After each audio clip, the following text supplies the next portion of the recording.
And all right, we're all set.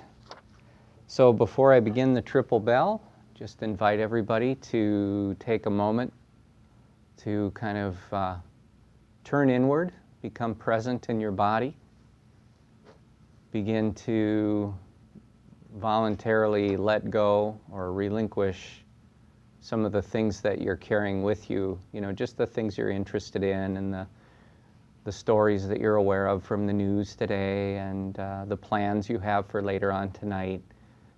Just all of those normal human things. This is an opportunity to put those things down and to set aside time to just focus on your spiritual well-being, your mental well-being, your physical well-being.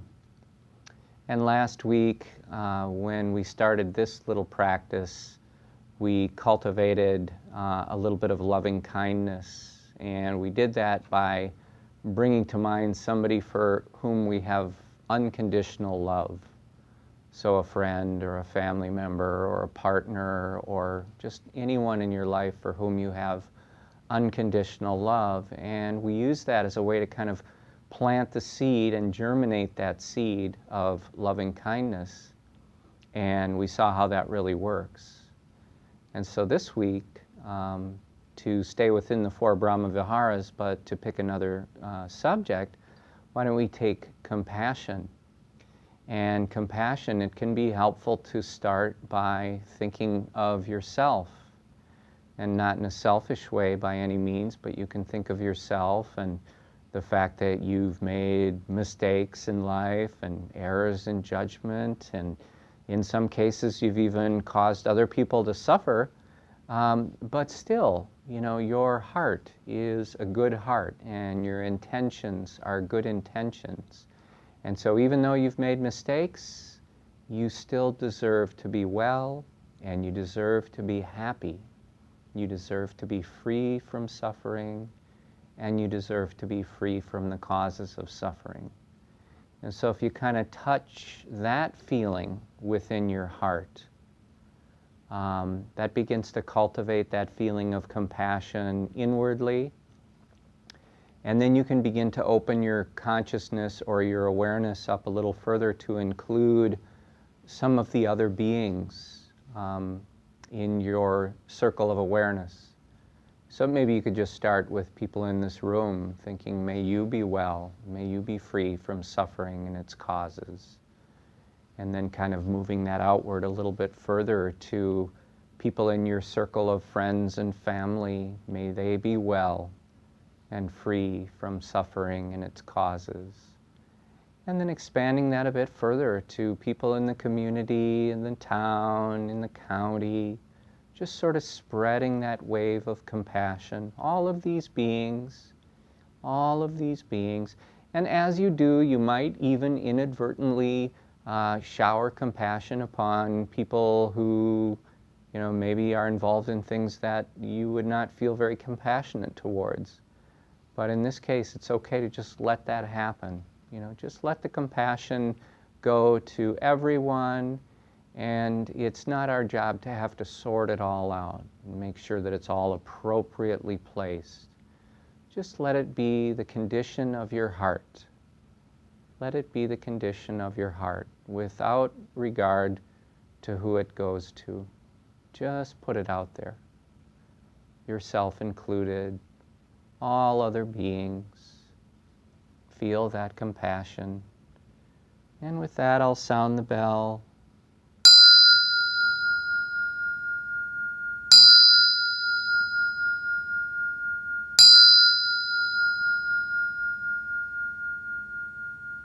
Let there be peace. Let there be peace. Let there be peace. Namaskar and welcome everyone. Great to have you all back. And the neat thing about those short cultivation practices is, as we see, they really do work. Very simple practice. You're not looking for anything, you're not looking for lightning bolts, and you're not looking for anything, super dramatic. You're just looking for, let me feel that compassion in myself and let me spread that out. Very simple. Take the conditions out of it. Don't worry about who gets it. Just let them all have it. There's that old kind of military saying, which is pretty unfortunate, but it goes something like, kill them all and let God sort them out. And I heard that and I said, love them all and let God sort it out. Kind of the opposite of that. Just put the love out there, and if somebody inadvertently gets it that isn't worthy by someone's judgment, well, that's their job, not mine. So that's kind of how I look at it. All right, well, why don't we take a minute to get comfy into whatever we'd like to do for our meditation practice. And then we will begin to do that together.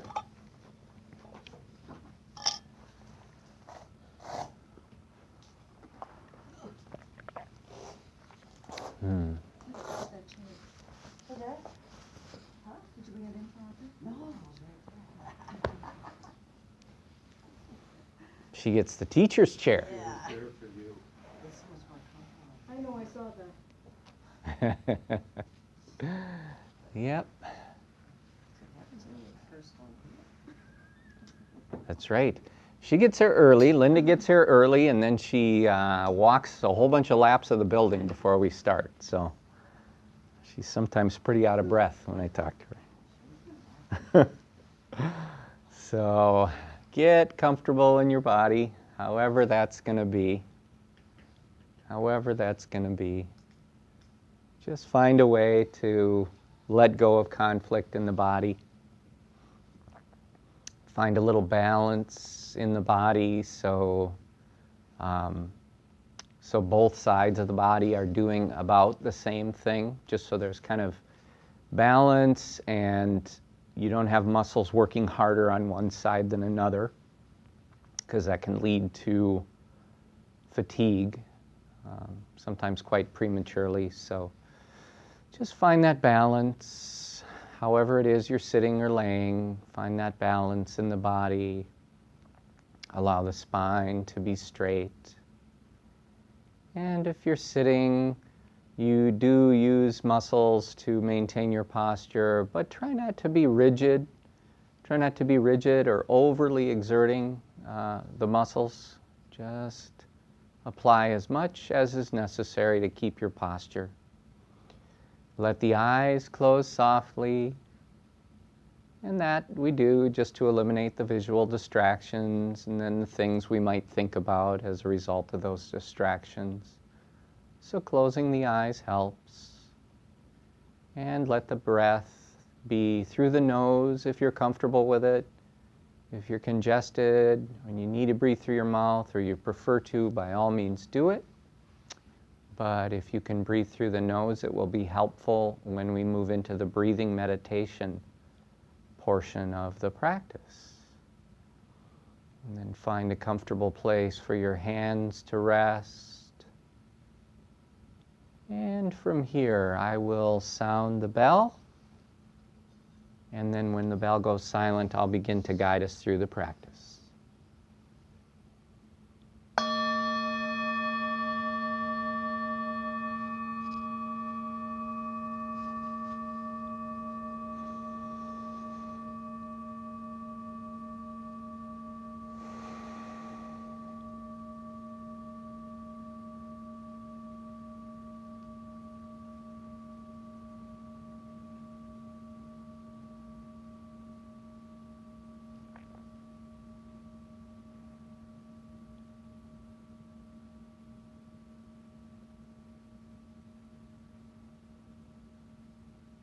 Follow the sound of the bell. Follow it right into the silence that it leaves behind. And let that silence be an invitation to turn your senses inward. Let go of one of the habits of the mind, which is to be projected outward to the external world and to what's happening around us. Instead, during this practice, just turn your senses inward. And for starters, become aware of the feeling of just being present in your body. There's a feeling to it, a feeling tone, a presence, the feeling of sitting or laying, just being present in the body. Sometimes there's an awareness of a state of mind. Maybe the mind is excited, or maybe the mind is a little more peaceful. Whatever it is, just be with all of it. With the senses turned inward, be with it. Bring up that quality of awareness and guide the awareness up to the top part of your head, the area of your scalp. And take a few moments here with awareness in the scalp to become aware of any physical sensations. Anything you notice. There's nothing required, nothing you shouldn't feel. You're just opening up. What is here? Be curious. Be interested. What are the sensations? And they often appear as temperature sensations, that awareness of warmth or coolness, or sometimes neither warmth nor coolness. And sometimes there are sensations of air movement, just the very subtle movement of the air in the atmosphere in this room. You might feel that across the hair or the skin of the scalp. Sometimes there are sensations on the surface of the skin, like tickles or itches or pulsations. Any of these physical sensations, just be aware of them. You don't need to do anything about them. There's no need to even really intellectualize them in any way. Just have the experience. This is the feeling of being present in my scalp. And as you do this, you might notice tension here or there, somewhere in the scalp. And there often is tension present there. If you notice any tension anywhere in the scalp, just release that. Let that go. Just give it a free ticket out of the body. Allow it to leave unconditionally. Tension leaves the scalp and awareness remains. Continue to observe the sensations. In this way, there is a continuity of awareness. And then from the scalp, we'll move the awareness downward. You feel it as it moves downward into the forehead. Feel it as it moves downward into the temples. And from there, feel it as it moves downward further through the eyebrows, passing through them into the eyes. And so now within the forehead, temples, eyebrows, and eyes, just open up to the physical sensations. Whatever is here. Temperature, hair movement, sensations on the surface of the skin. Noticing any tension, just release it. Release it with compassion. Sometimes we use the image of finding a butterfly. If you found a butterfly in your home on a warm summer day, somehow it got in, it's on the porch, on a windowsill, wanting to get out.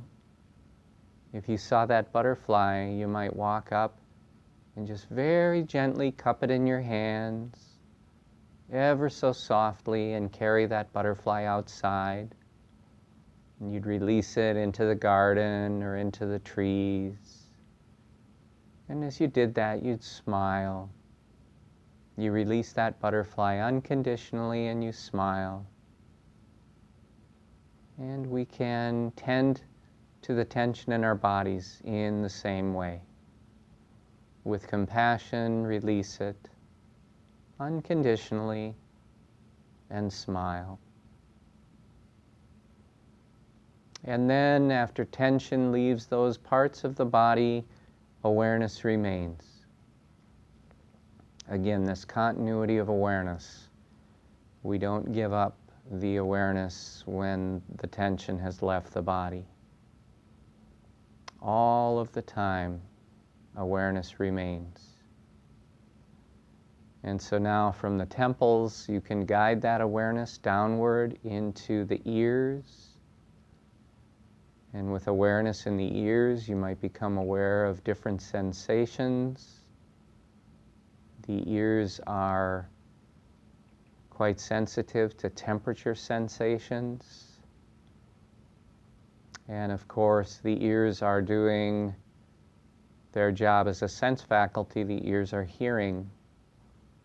So you're noticing sensations within the ears, letting tension go, which is very common in the ears themselves.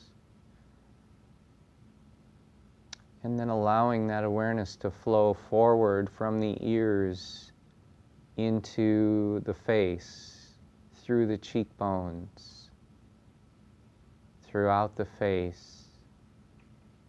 And from the eyes, feel that awareness moving downward. And you really can feel the movement of awareness. Feel it moving downward through the bridge of the nose, through the lips and mouth and chin.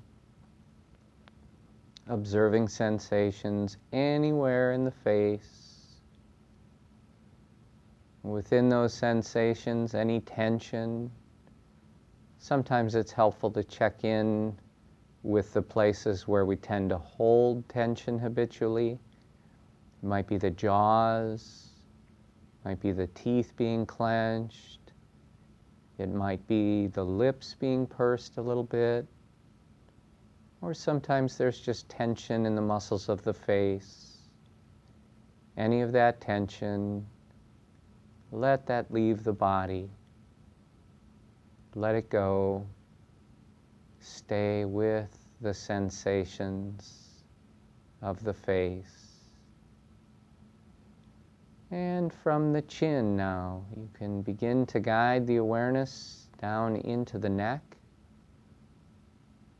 Focus first on the throat, the front part of the neck there, and then move the awareness back into the sides of the neck. Move it back around to the back of the neck. Become aware of the sensations. There could be a sensation of contact between your neck and the cushion or the floor or the chair. It's possible there's tension in the neck. Release that. Stay present. Stay aware. Remain attentive. And let the awareness flow down into the shoulders. Opening up awareness to sensations. Again, it's just always the naturally occurring sensations of the body. Temperature, contact, bearing weight perhaps. The contact between your skin and your clothing. The temperature sensations in the different parts. The parts that are making contact, the parts that are covered by clothing. Just aware. And if there's tension anywhere in the shoulders, just let them drop. Come to a rest. Let that tension leave the body. And then bring the awareness, just guide it down gently into the upper arms. Focus here, starting with the biceps. And as you move through, just notice the sensations. You can immediately release any tension that you encounter. Stay aware, moving the awareness to the inside part of the upper arms. In that same process, awareness, releasing, remaining aware. Moving to the back of the arms, same process, observing sensation, releasing any tension, remaining focused with awareness. And then moving to the outside part of the upper arm. Same process. And from here, feel the movement of awareness as it moves downward through the elbow joint. Just feel that movement of awareness. It's quite a pleasant sensation, really. It's a soothing presence, a soothing feeling of awareness. And even more so because every time it meets tension, it's just releasing. And every time it meets sensation, it's just knowing and accepting. So moving that awareness down through the forearms, feel it moving downward into the wrists, knowing sensations, letting everything go, moving through the wrists now. And feel as the awareness enters the hands, and begins to spread out through the hands. You can feel sensations in the heels of the hands, in the palms, moving to the tops of the hands, sensations there. Throughout the hands, there might be tension of clutching or stiffness. Allow that tension to go. Move the awareness into the fingers, through the thumbs. And finally, bring that awareness to rest in the fingernails, the tips of the fingers and the fingernails. And if you just give that awareness a little time, you might start to notice the very subtle sensations within the fingernails. Just a little feeling of energy, or pulsation.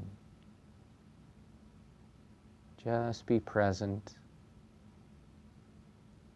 Now, from the fingernails, we'll maintain our continuity of awareness that we've established. We'll bring that awareness up to the top of the chest.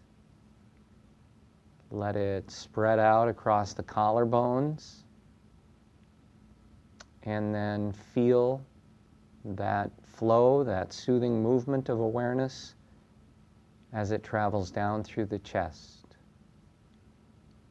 Moving through.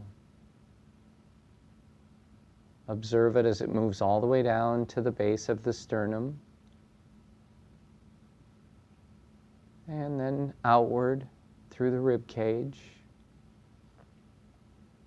And within all of this, you're still following that process of just observing the sensations without judging them or evaluating them. Just knowing the sensations, no resistance, noticing tension and allowing it to leave the body.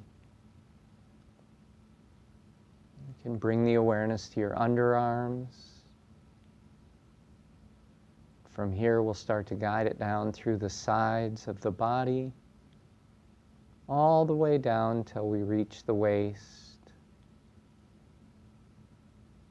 Observing and releasing, remaining present, noticing the increasing sense of stability that you have in your body. as you rest within the awareness. And then from the waist, you can bring the awareness forward into the belly. Notice sensations here in the belly as it rises and falls gently with the breath. There are sensations sometimes of expansion and contraction, or the feelings as the skin of the belly makes contact with your clothing as it moves.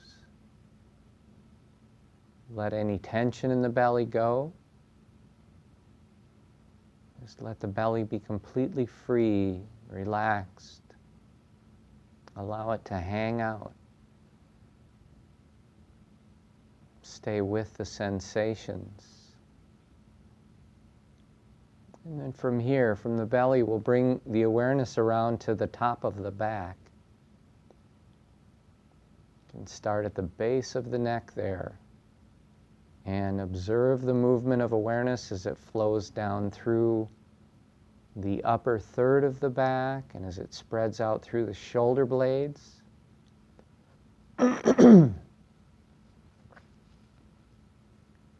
Within the upper third of the back, being aware of any sensations, allowing tension to leave, any unpleasant sensations that you might encounter, difficult sensations, rather than approaching them with aversion or disliking or resistance of any kind, see if you can instead just open up awareness and be fully accepting of these sensations.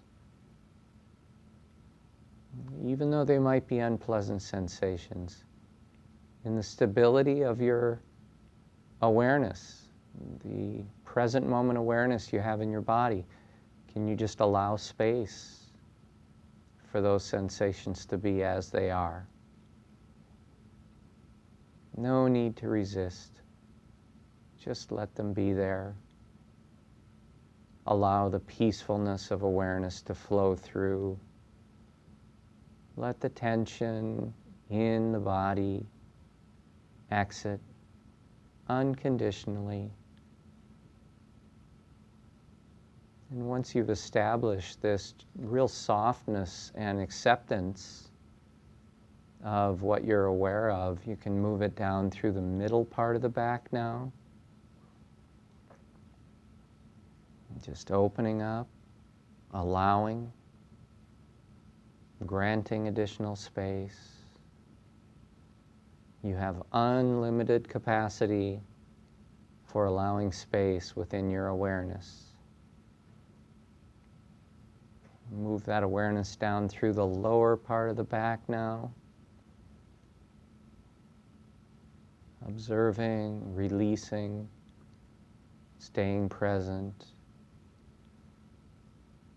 drawing confidence and peacefulness from the awareness, from the calm abiding that you have cultivated. And bringing that awareness down into the sit bones now. Feel it spreading through the pelvis, through the hips, all the parts of the pelvis. Awareness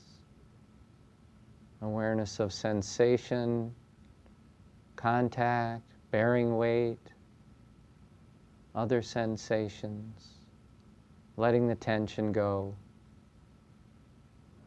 and then letting that awareness flow downward into the thighs. And we'll focus on the different parts of the thighs. These are major parts of the body with different sensations. The tops of the thighs, sensations here, just letting any tension go. The outer side of the thighs, same process. And moving that awareness to the underside of the thighs, knowing those sensations, releasing the tension. And then finally to the inside part of the thighs. Once again, just touching sensations with awareness, allowing all tension to leave the body. And then observing the flow of awareness, the feeling of that flow of awareness as it travels down through the knee joints now. And passing through them, it moves down into the calves. And it passes through the shins as well. Observe these sensations and let the tension go. Let that awareness flow downward, moving toward the ankles, finally moving through the ankles. Feel it passing into the feet. And then within the feet, focus for a moment on the heels. Just the sensations of the heels. And then focus for a moment on the soles of the feet. The sensations there. It's possible that you would become aware of the sensation of perspiration. Moving down through the balls of the feet. And bringing the awareness to the tops of the feet. And the different sensations here. And anywhere within the feet, just letting the tension go. And then move the awareness down into the toes. Observe the toes. Feel the sensations. Bring the awareness down to the tips of the toes and to the toenails. And take a few moments. Just be present in the toenails. Become aware of the sensations in the toenails. Very subtle energy, very subtle pulsation. Sometimes sensations that there's really no description for, and that's fine. Just have the feeling, just have the experience.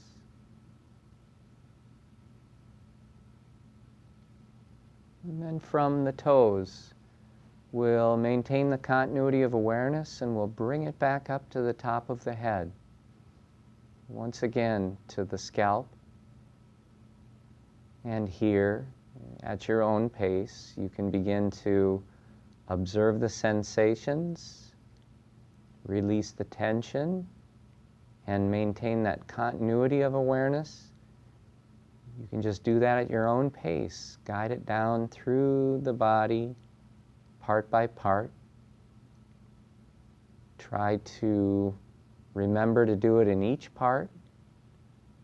So it's helpful to follow the same path that we use together to ensure that nothing is left out.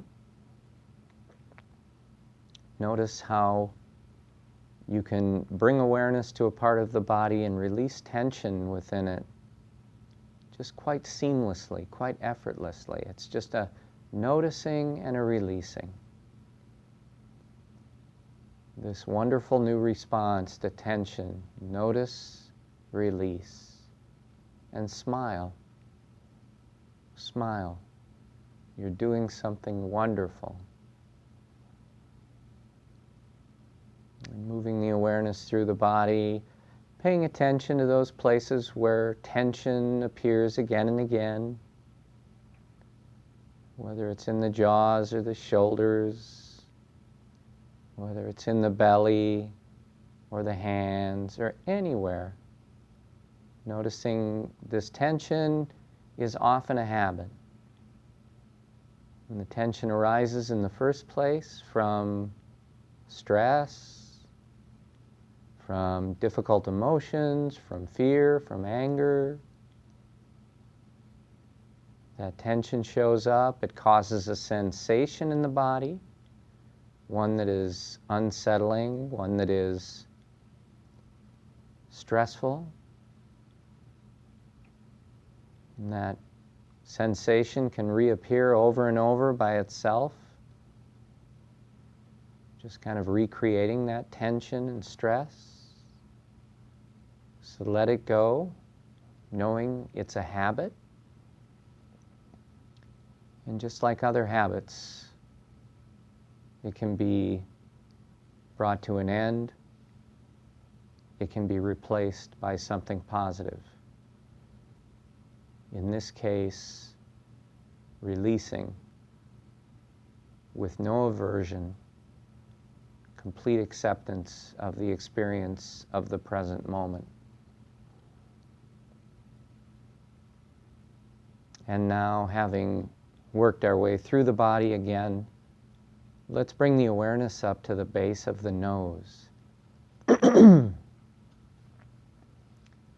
the little patch of skin there beneath the nostrils and above the upper lip. Just focus on that for a moment. Let it be an anchor to attach your awareness to.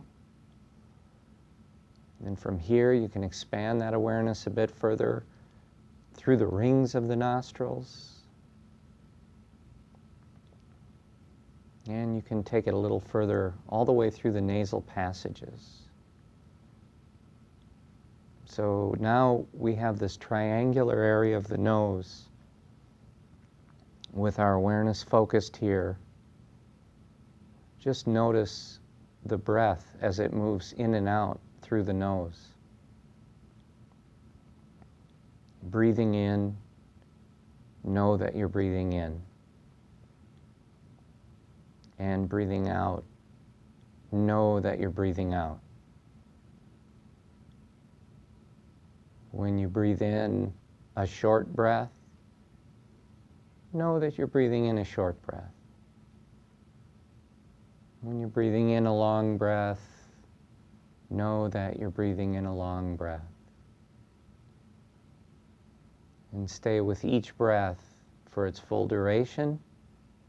Just a gentle touching with awareness for the entire in-breath. You can watch it as it slows and pauses and it reverses, becomes the out-breath. Stay with the out-breath for the full duration. Observe as it slows and pauses.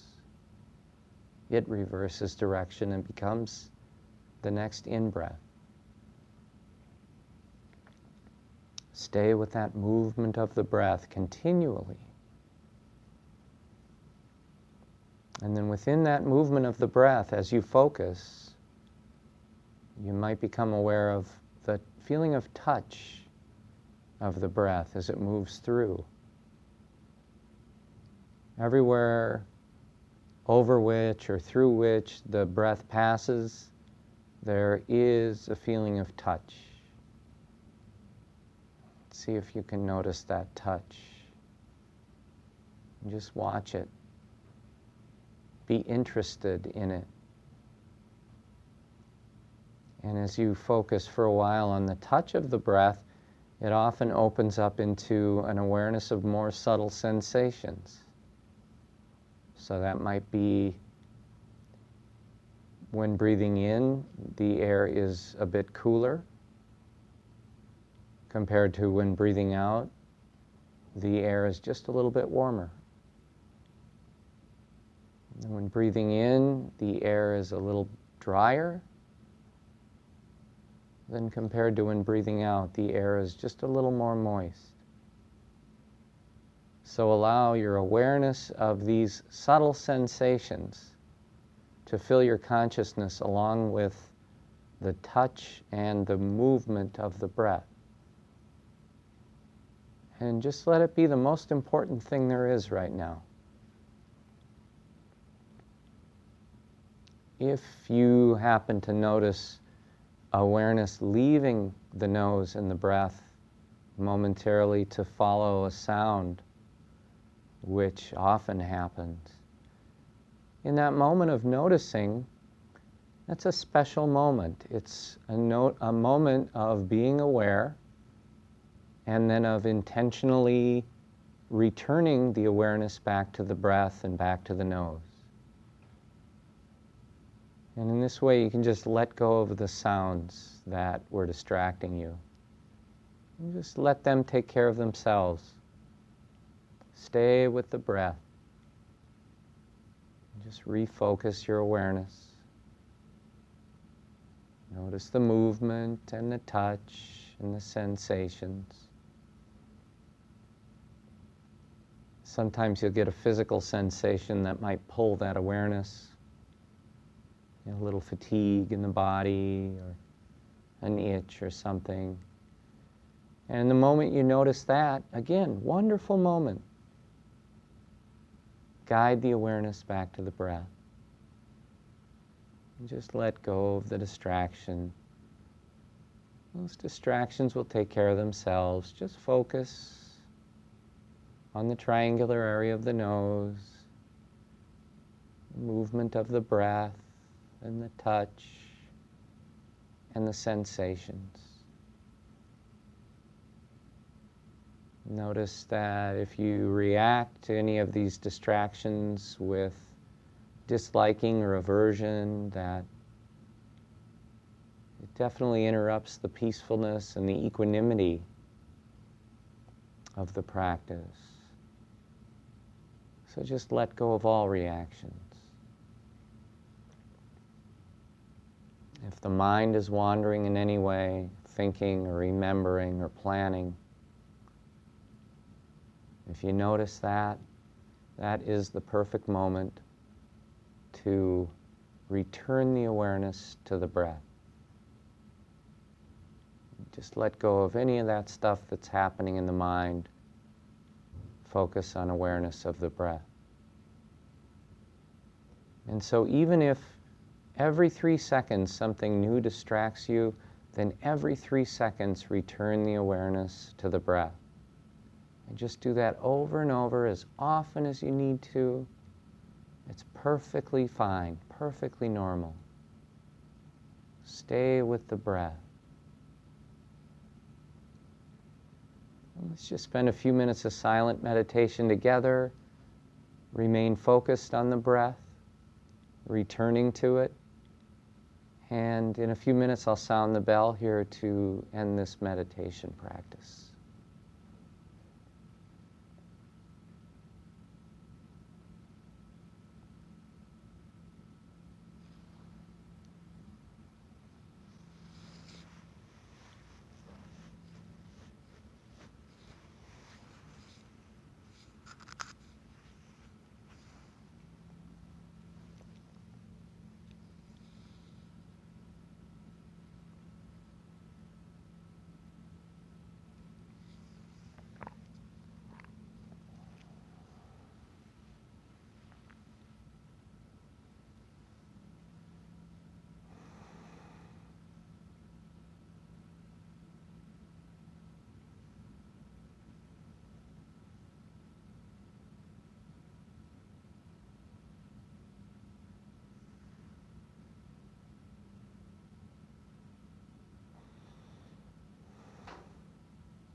Staying with that gentleness that you've cultivated.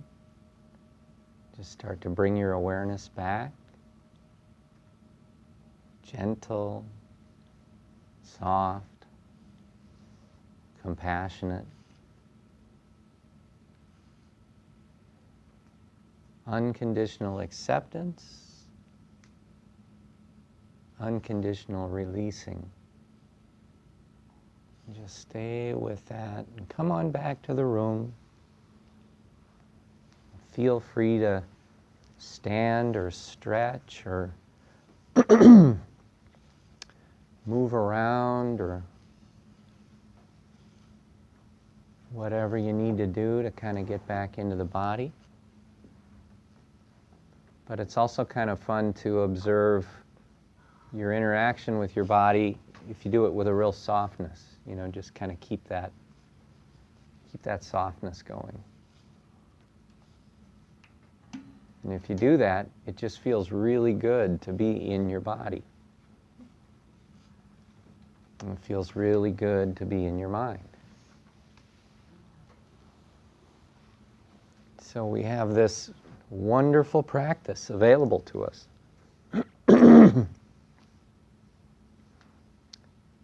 And it just allows us to access this place over and over and over.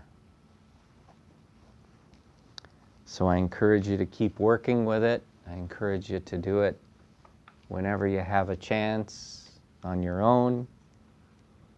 And at the very least, you're doing it here once a week, and that's just wonderful. At the very least, there's this, and that is wonderful. So a little poem for our transition moment here. This is a poem called Enough by a poet named David White. Very short one, very short poem.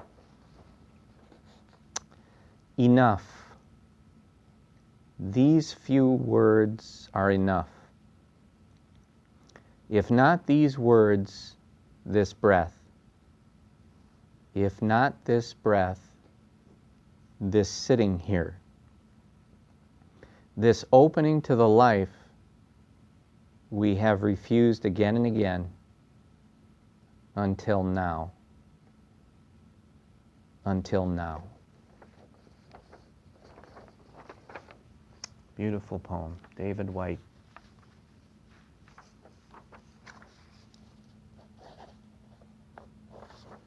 So, well, from here, we'll move back into the teaching from last week, which was we moved into the category of Samadhi, which is mental development. Thanks, Joni. Category of Samadhi, which is mental development, and we're on the first item within that category, which is right effort. And we really got through the introduction as to what do we have?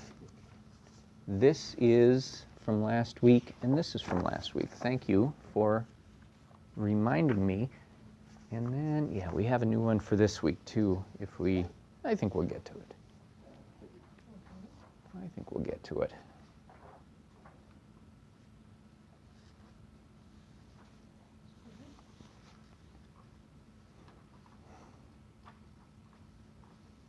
So we're talking about Samadhi, and Samadhi refers to mental development. Thank you very, very much. Not yet? Should we? I mean, yeah. Do that as well. So that's a new one for tonight. Each week you may have noticed as we've been going through the Noble Eightfold Path, I've put a different Dhamma chakra or Dharma wheel on the handout. Just because I'm fond of them, I think they're cool in what they represent, and I think it's neat all the different traditional renderings of these Dharma wheels that have showed up over time. So these are neat things. So each one, I think I've managed to do a different one on each one of these. Thank you. So But before getting into this week's, this new handout, we'll conclude last week's. We'll just talk about that a little bit. So again, we're on Samadhi, which is the second category within the Noble Eightfold Path. Samadhi means mental development, sometimes mental discipline. And so this is talking about helping us develop a quality of mind that is conducive to liberating ourselves from the things that cause us to suffer, and from developing an ability to concentrate in a way that helps us endure through practice until we can start to get these wonderful results. So the first aspect of Samadhi, and all of these, excuse me, all of these are intended to be quite practical and accessible. I mean, none of these are like, weird, sort of spaced out states that, only certain people can get to. I mean, these really are intended to be simple, do this, do this, do this, and you'll just get the results. It'll just work. You'll see. So it's kind of practical from that perspective and really useful. So when we get into right effort, I'm going to review what we talked about last week by talking about the 4 right efforts. Because in the teaching on right effort, it really comes down to there's 4 things that are considered right efforts, the 4 right efforts. So the first one is to prevent the arising of any as yet unarisen, unwholesome states of consciousness, right? So unwholesome states of consciousness are usually those defined as those being based in greed, anger, and delusion. So if you have an unwholesome state of consciousness that has not yet arisen, then that's a wonderful thing. And so you can work to prevent the arising of unwholesome states of consciousness. And so you might do that by noticing if any of that stuff sort of starts to, it's almost like it starts to germinate a little bit. You'll see something, and then maybe a little unwholesome thing starts, a little seed starts kind of coming up, and you'll see that, and you say, no, I'm not going to do that. Or it might show up as a way that you think, every time I see this thing, or every time I have a conversation with somebody about X or about Y, then I start to feel kind of my unwholesome states of consciousness. We all have something that kind of pushes our buttons, and that can take a person who is generally, just pretty soft and kind-hearted and compassionate, and it can kind of get that sharp edge to show in us, Everybody has that. So it's sort of just being aware of those things that might be triggers, So the 4 right efforts. When we were on the subject on Sila, and there were the 5 precepts, those were kind of ethical conduct precepts that people can choose to take. A lot of times those are taken exactly for this reason. We realize when we're doing the opposite of those precepts, that a lot of times that's where the unwholesome stuff arises. Unwholesome states of consciousness. So this is nothing like sin. It's nothing like something that you're judged on morally. This is really practical. Here's some stuff that's going to get in your way. Here's some stuff that's going to trip you up and make your progress on this path take a little bit longer. It's kind of like a detour now. You got to kind of go through this stuff, a little rocky. You got to get through it. Then you're back on track. So we have the ability to just keep that path pretty darn clear. So prevent the arising of any unarisen, unwholesome states of consciousness. Unwholesome states, again, those based in greed, anger, and delusion. The second right effort is to abandon any unwholesome states of consciousness that have already arisen. So maybe you think to yourself, I have been kind of afflicted by jealousy today. Sometimes you just notice that. Or, I've just been a little ticked off all day about something that somebody said to me, you know. And now, granted, if there's some real thing in your interpersonal relationships that you need to address and get taken care of, then you need to do that. But a lot of times, I mean, we're just sort of thinking about stuff that's, you know, it's just in our minds and it's not really anywhere else. It's just stuff we're thinking of. So these unwholesome states of consciousness arise quite often. They arise quite innocently, really, and quite habitually. So it's having the intention to notice that and then to eliminate it if it has arisen. So again, that's why they call it effort, you know, because we do have to make an effort. But if you're willing to make that effort, you'll just see really wonderful progress as a result. The third right effort is to cultivate wholesome states of consciousness that have not yet arisen.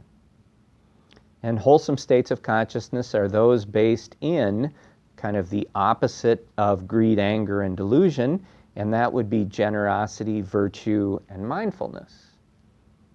So these wholesome states of consciousness. And we had the experience tonight at the opening of our time together of cultivating a little compassion. Just kind of out of nowhere we did it. Because the seeds of compassion already exist within all of us. So we brought some intention to that. We watered those seeds of compassion and up they came. And there they were. So that third right effort is to cultivate wholesome states of consciousness that have not yet arisen. So there's a direct example of something we did tonight. Can you talk a little bit about the delusion? The delusion? Yes. So unwholesome states of consciousness are typically those based in greed, anger, and delusion. And greed and anger we kind of have an understanding of, and yeah, delusion is the one that's kind of slippery. That can also be stated as ignorance, and they're both really referring to the same thing. On the first level, they're referring to an ignorance of the Four Noble Truths, which says there's this thing we experience in life called suffering, and that suffering has a cause, it's attachment. And when we let go of that attachment, that craving, that clinging, that aversion, we see that suffering starts to end. And then the fourth noble truth is that there's a path to do this, which is the Eightfold Path, which we're practicing. So at one level, there can be the ignorance that I just wasn't aware that that was how this worked, right? And I think when all of us, when we start to study this and we become aware of it, it's kind of like, oh yeah. So it's ignorance, it's not like a lack of intelligence, it's just anything we don't know about, I mean, we're ignorant of it. And so now I know. So I know what this formula is, that there's suffering, it's caused by craving, clinging, and aversion, and that when I let go of the craving and clinging and aversion, what's left behind is equanimity, the end of suffering. I feel liberated, I feel free. So on one level, that's what kind of the ignorance portion of that is. The delusion portion of it is, so now you know that, but you might continue to do the same behaviors over and over, thinking that maybe next time that I do that same thing for the 1,000th time that's always made me suffer in the past, maybe this time it'll just be the key ingredient that was always missing from happiness. You know, we kind of convince ourselves, maybe this time. Because, I mean, delusional dictionary is somebody who's, well, what is it, when you think something some way that it isn't. Right, and that's exactly correct in this context as well, because it's like, well, an example might be every time I binge on cake and ice cream, talking about me here, every time I binge on cake and ice cream, I end up regretting it because, you know, I'm trying not to get a huge tummy. So every time I do that, I end up regretting it. But quite often, I go back to the store and I buy cake and ice cream and I eat it again because I think, oh, this time, I just want to be happy. I just want to enjoy this, And then I feel kind of bad about it again because once again I've done the same thing, So it's like knowing something's going to cause you suffering, but yet you ignore that it's going to do that. It's just continue. Yeah, and you continue with it. Yeah, so that behavior. Like, drink or whatever. Yeah, very very common in people with addictive tendencies for whatever that addiction might be. Chasing the addiction, feeding the addiction, knowing it's quite harmful, knowing it might eventually lead it to death or to loss of all loved ones and this kind of thing, but doing it anyway. Now, that's obviously a much deeper drive when we have physical and emotional and mental addictions, but it's the same kind of thing. There's this delusion at work that kind of keeps us repeating these same processes. Kind of like that movie Groundhog Day. Until he actually changed, I don't know if you've ever seen that movie with Bill Murray. Smile again. Yeah, and until he actually kind of learned all the lessons he was supposed to learn about how he was hurting people and being cruel and selfish, until he learned all those lessons, he kept repeating the same thing over and over. But when he finally learned it, and he was nice to everybody, and he was kind to everybody, and he finally did everything the right way, then he was free. And so really, that's kind of an allegory, of this, in a way. So really, yeah, kind of a neat thing. So does that answer the question satisfactorily? Very good question. Thank you. So yeah, that's what delusion is. And then the fourth right effort is to strive to maintain and perfect the states of consciousness that the wholesome states of consciousness that have arisen. Okay, so you're aware that, hey, I'm feeling compassionate, I'm feeling kind-hearted, I'm feeling generous. Well, noticing that, and giving yourself a pat on the back, that's great. That's a wonderful thing that you have cultivated. And so now keep that going. How can you keep that going? By maybe sharing more words of encouragement with others, by maybe, giving more time to people who need time, or, whatever the case may be, cultivating. And we'll get into a little bit of detail on how we can kind of go through a practice and cultivate that, and that's what the purpose of this other handout was for. So that's the fourth right effort. And I think all of this kind of comes down to the maxim, which was probably made famous by Socrates, know thyself. Know thyself. I mean, that's really what this is asking us to do, is to be aware of ourselves and what's going on at a psychological level, and notice when there's negativity. First notice when there isn't negativity that is often there, and so we work to prevent it. Noticing negativity is there, working to remove it, eliminate it. Noticing the wholesome tendencies that are there,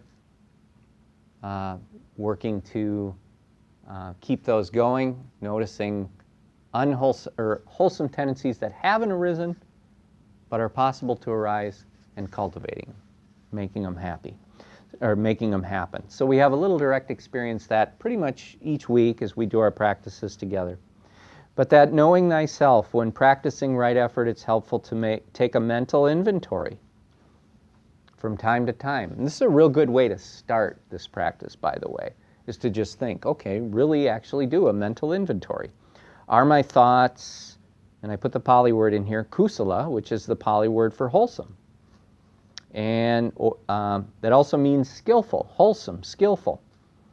Or are they akusala, Pali for unwholesome and for unskillful? Does my mind tend to hold any kilesas, Pali word for afflictive emotions? So, and of course we have a lot of afflictive emotions: jealousy, anger, rage, hate, lots of afflictive emotions. Those afflictive emotions that I just mentioned all of those are rooted in either greed, anger, or delusion. So they all come back to those three roots: greed, anger, and delusion. Jealousy, that's a type of greed, right? Anger, that's a type of thwarted desire. Anger comes up when something you wanted doesn't happen. Then there's anger. So we see these different things as manifestations of this greed or anger or delusion. Or you could say greed, aversion, and delusion. Or you could say greed, hate, and ignorance. Kind of all saying the same thing. So does my mind hold any of these afflictive emotions? And, the question kind of answers itself. If you have an afflictive emotion, yeah, you want to get rid of it. You may, through delusion, repeat the processes that lead to that over and over. But really what your heart is desiring is to be free from that, right? It's to be free from that. That's what we all want ultimately. And which of the kilesas that we frequently manifest, which of those are not currently present? So being aware of these afflictive emotions, make an effort to prevent and abandon them. Every kilesa or afflictive emotion requires upadana, that's that Pali word for clinging, but which literally translates as fuel. So whenever we have these afflictive emotions, the way we keep them going is by feeding them somehow, by giving them fuel, right? So if there's a little feeling of jealousy, and I use jealousy because at some point in time, all of us have jealousy, right? So it's one that we all kind of can relate to in one way, shape, or form. So if jealousy is there, it'll be there, and then unless you give it a little feeding from time to time, it kind of fades away, right? So in order to feed that jealousy, you might have to start to imagine whatever the thing you're jealous about, you might have to imagine that being prevented or taken away by somebody else, and once again kind of feed the jealousy. There really is an active process that takes place there. And that's the thing that's kind of surprising, maybe even startling, is that we notice, oh yeah, all of these afflictive emotions that I have, I really do need to tend to them to keep them going. I have to put a little effort into them here and there all the time just to keep them moving. I sort of think of like, they used to do it on the Johnny Carson show where they would have a plate spinner come on, they'd have one of those acrobats who would spin plates. And so somehow he would get plates spinning on all these different parts of his body and on sticks that he had balanced on him. And the plates would spin nicely, and then if he didn't hit them all with just a little push, they'd start to wobble, and pretty soon they'd fall off, and then the whole thing would collapse, And that's really the way afflictive emotions are. We need to spin those plates. Otherwise, if we don't, eventually they fall away. If you simply stop thinking about the thing that makes you jealous, in a while, it's gone, right? It just goes away. Or anything you've been jealous about in the past, like say when you were 16 years old, jealous of boyfriend, girlfriend kind of stuff. You kind of over that now? Well, yeah. And what happened? Well, really, you stopped feeding it. At some point, it was just like, oh yeah, I'm not going to feed that anymore. I have a new boyfriend or a girlfriend or whatever it is. You stop feeding it. So that seems kind of like almost absurd examples, but that's really what we do. It's really what happens.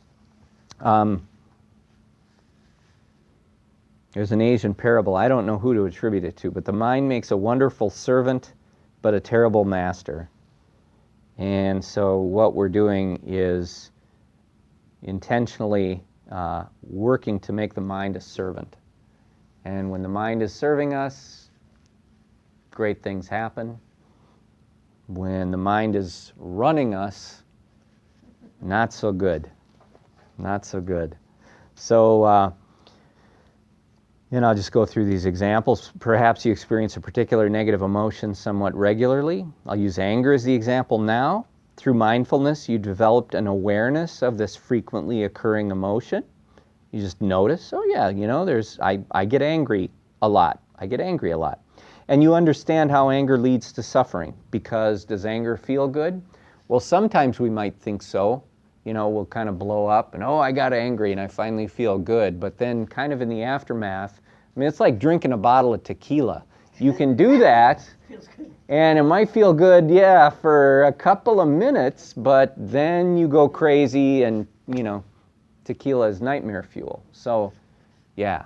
So it's kind of like that. You understand how anger leads to suffering, because no matter how you slice it, anger does not lead to peace or equanimity or to feeling good or to freedom. With this insight, you might plan to avoid some of the people or situations and things that have been triggers for anger in the past. Now, I wouldn't advocate avoiding people unless sometimes there's just people that you're not really involved with in any way, but every time you meet them, they tend to be rather toxic, So if you have somebody that just every time you see them, they are going to spew a whole bunch of hateful, racist stuff, and they're not a friend of yours, they're just somebody you from time to time bump into, that might be a good person to just say, I'm not going to bump into them anymore, because I don't need that, right? So it could be something like that. You might avoid just situations or things that have been triggers for anger in the past.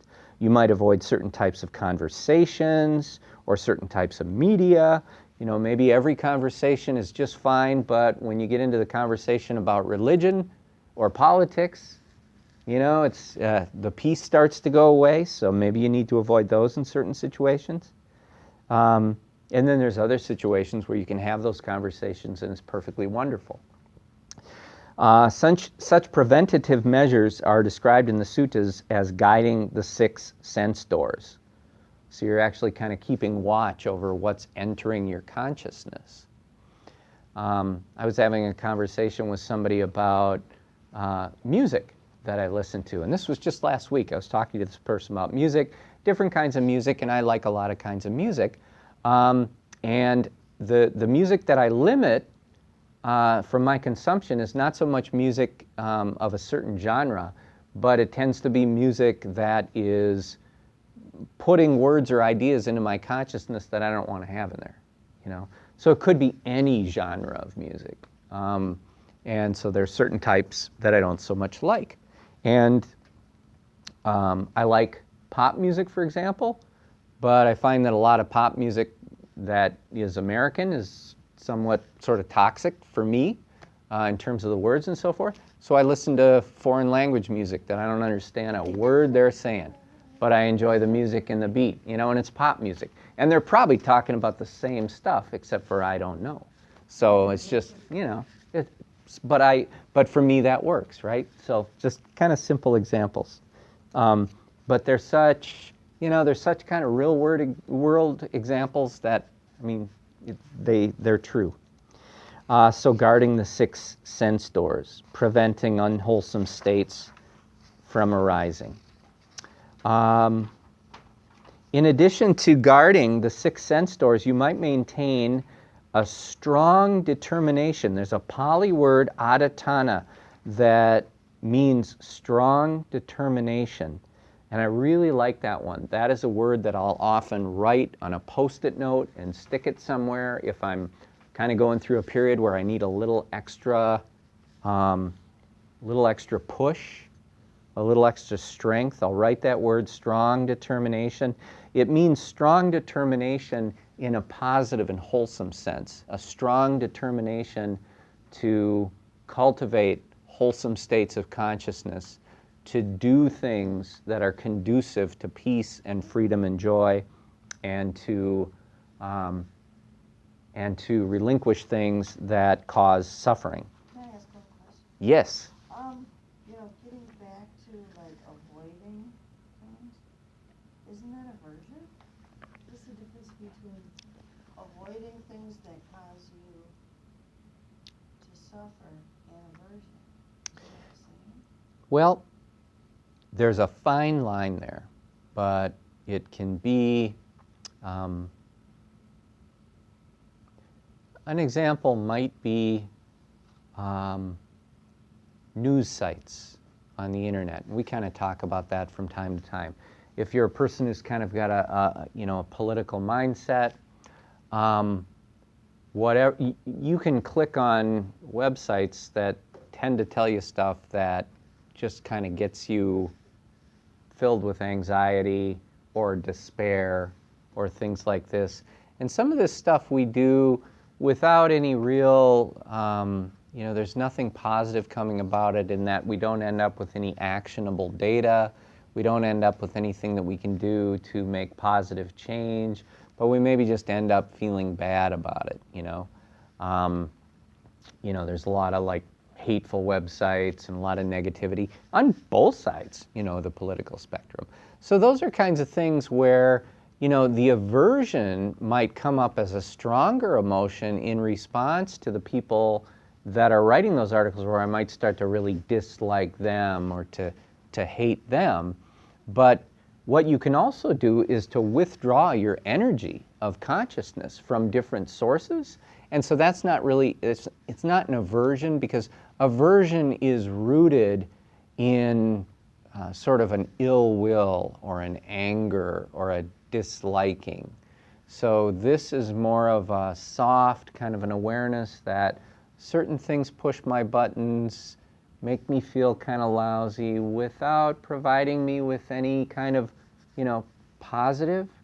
It's, it's sort of, what is the point of just burying yourself in really brutal negative stories over and over again if you're really not going to do anything with it? Finally, this just makes me sad. So it's not so much aversion, because there's really no unwholesomeness. So there has to be that component to it. Yeah, like yeah. A bad Yeah. wishing for something? Yeah, aversion is really, it's got a component of ill will or disliking or hostility or animosity. So this is more of a, I think I'll just sort of choose my news sources or my entertainment sources a little more carefully, because I know that certain things make me feel bad, right?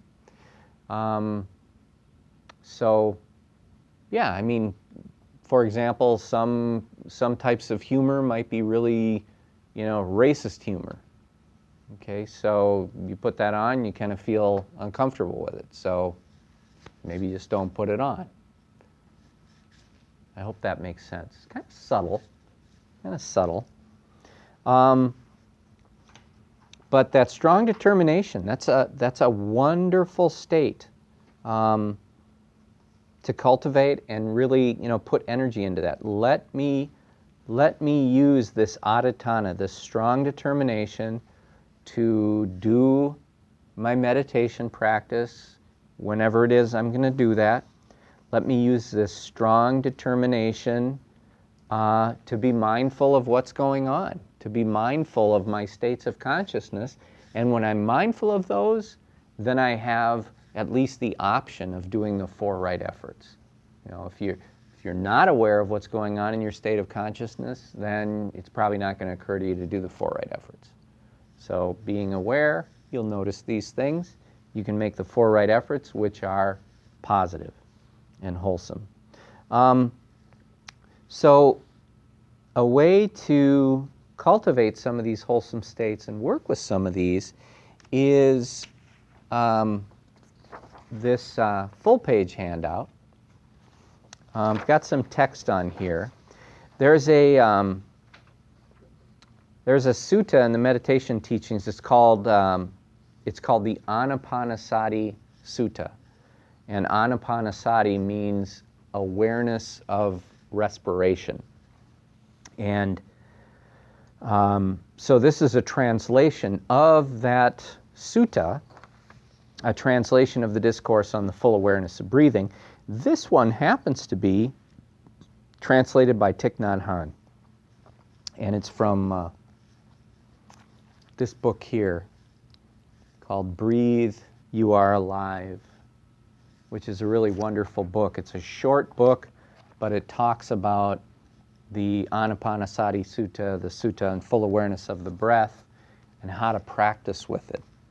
But one of the passages in here that I like particularly is one where Thich Nhat Hanh goes through and he translates. And he's actually fluent in a variety of languages and knowledgeable in others that are sort of archaic languages like, Sanskrit and the Pali, and he speaks Chinese, and he's Vietnamese, and he speaks French, and he's just a pretty brilliant guy. So anyway, he has translated these verses. So now some of this, I'll just read the introduction. I'll just share it with you. And actually, we just kind of read through it, and we're kind of, we're close to the end of our time here. So we'll read through it, and as we do it, we'll just sort of do it as an active meditation. We can actually just sort of feel this as we're doing it. But the question is posed by the Buddha. He says, what is the way to develop and practice continually the method of full awareness of breathing so that the practice will be rewarding and offer great benefit? And then he says, it's like this, bhikkhus. That word bhikkhu, it's a Pali word, literally translated as beggar, because the monks would beg for food, and so they were called beggars, but probably more universally translated as monks or nuns, these bhikkhus. Monks, nuns, practitioners, and really us, in every sense of the word, based on what we do with the practice. So this is talking to you. The practitioner goes into the forest or to the foot of a tree or to any deserted place, sits stably in the lotus position or whatever position it is that works for you, holding his or her body quite straight, and practices like this. Breathing in, I know I am breathing in. And breathing out, I know I am breathing out. And that sounds familiar because we use that as we get into our breathing meditation. I take mine from a different translation, but it's really saying the same thing. Breathing in a long breath, I know that I'm breathing in a long breath. Breathing out a long breath, I know I am breathing out a long breath. So you're practicing like this. You're actually aware, and this is what's going on in your mind as you have this awareness of breathing. Breathing in a short breath, I know I'm breathing in a short breath. Breathing out a short breath, I know I'm breathing out a short breath. Breathing in, I am aware of my whole body. Breathing out, I am aware of my whole body. He or she practices like this. And you can even just do this right now. If you can close your eyes for just a second and breathe in. Now, normally we breathe in with a focus of awareness on the nose. But what if you imagine that your entire body is the organ through which you breathe in and through which you breathe out? So expand your awareness throughout the entire body and be aware of breathing in with the entire body and breathing out with the entire body. You feel that a little bit? I mean, there's an expansive awareness to that. It goes beyond the belly, it goes beyond the nose, but it's actually, what does it feel like to breathe through your feet?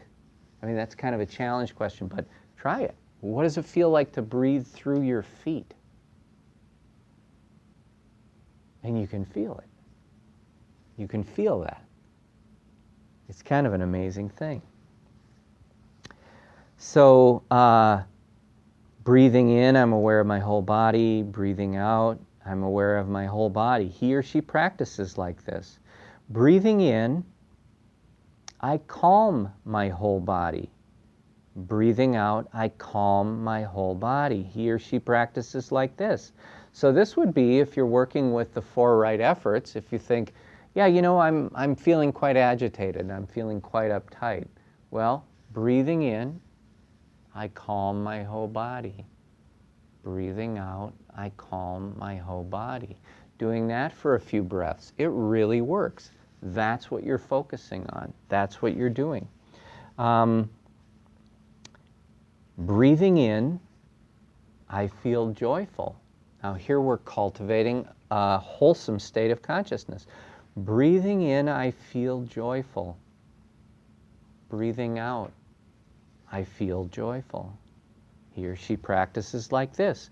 Breathing in, I feel happy. Breathing out, I feel happy. He or she practices like this. Breathing in, I'm aware of my mental formations. And what he's talking about here is the stuff that your mind's making up. You know, if you're breathing in and you're aware, oh, I'm thinking about things that are making me feel jealous or angry or hurt, you're aware of these mental formations. Breathing in, I'm aware of these things. And awareness is, of course, the first step in being able to do something constructive with it. So breathing out, I calm. Well, I'm still on 7. Breathing in, I'm aware of my mental formations. Breathing out, I'm aware of my mental formations. So this is just a real honest, objective look at those mental formations. And then 8, breathing in, I calm my mental formations. Breathing out, I calm my mental formations. He or she practices like this. Breathing in, I'm aware of my mind. And so what's your mind doing? Is it thinking? Is it planning? Is it remembering? Is it focused on something negative? Breathing in, I make my mind happy. Breathing out, I make my mind happy. So in each one of these cases, awareness is the thing that leads to the next possibility, which is to cultivate that positive state, or to relinquish that negative or unwholesome state. Breathing in, I concentrate my mind. Breathing out, I concentrate my mind. So you might have an experience where you feel like, geez, my mind is pretty scattered. I'm having a hard time remaining focused on anything. And when my mind is scattered, I tend to feel like I'm kind of getting blasted from all directions by a lot of maybe scary or negative stuff. So being aware of this, you can calm. You can calm the mind. I calm my mental formations. Breathing in, I'm aware of my mind. Breathing out, I'm aware of my mind. Breathing in, I make my mind happy. Breathing out, I make my mind happy. Breathing in, I concentrate my mind. I'm back to where I was. Breathing out, I concentrate my mind. Breathing in, I liberate my mind. Breathing out, I liberate my mind. And how do you liberate your mind? You do that by letting go of whatever it is craving or clinging to or having aversion to. So by letting go of that intentionally and consciously, the mind is liberated. It's just the neatest thing. If you sit with this sheet, sit at a table or sit meditating, just read through each of these. You can do it out loud or to yourself, but really feel and do the little practice piece that's listed in here. It's amazing. It really does work. Breathing in, I observe the impermanent nature of all dharmas. I'll call it all things. I just observe it. Everything's impermanent. Everything's impermanent. So when I think about jealousy, that's impermanent. I've been through that game before. I know it's impermanent. Thinking about insecurity, that's impermanent. I've been through that. I know it's impermanent. Any of these afflictive emotions. Breathing in, I observe the disappearance of desire. Breathing out, I observe the disappearance of desire. Breathing in, I observe, and this one gets a little deeper, the no birth, no death nature of all phenomena. Breathing out, I observe that. And then I'll just conclude with the last one. Breathing in, I observe letting go. Breathing out, I observe letting go. A lot of these we've actually done as we've gone through our meditation practice in the beginning of our gatherings here. So some of these you've already had a taste of, but you do observe that letting go. You observe that.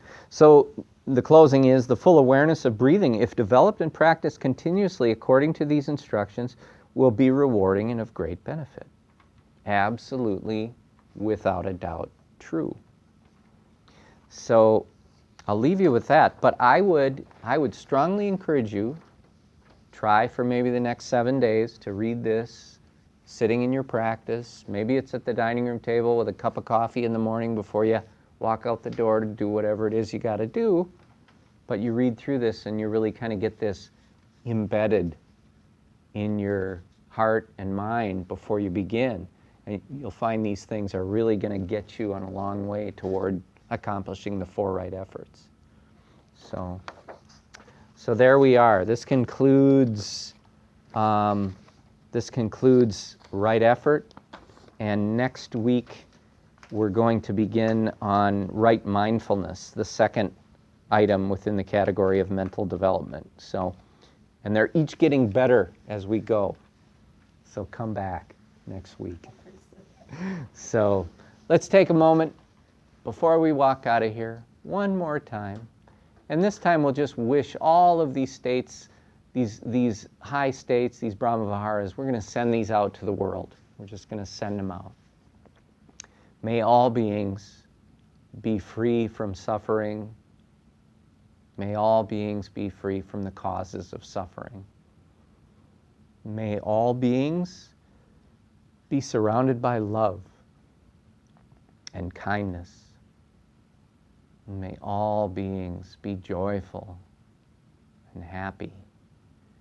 May all beings be equanimous, just free from craving and desire and need and aversion, and just feeling peaceful and balanced and free. And may you, sharing this room with me tonight, may you all be truly, truly happy.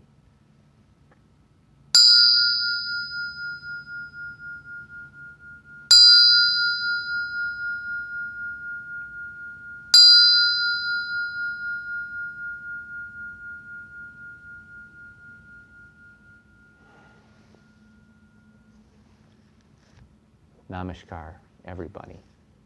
Thank you. Thank you, thank you, thank you. So come on back next Tuesday.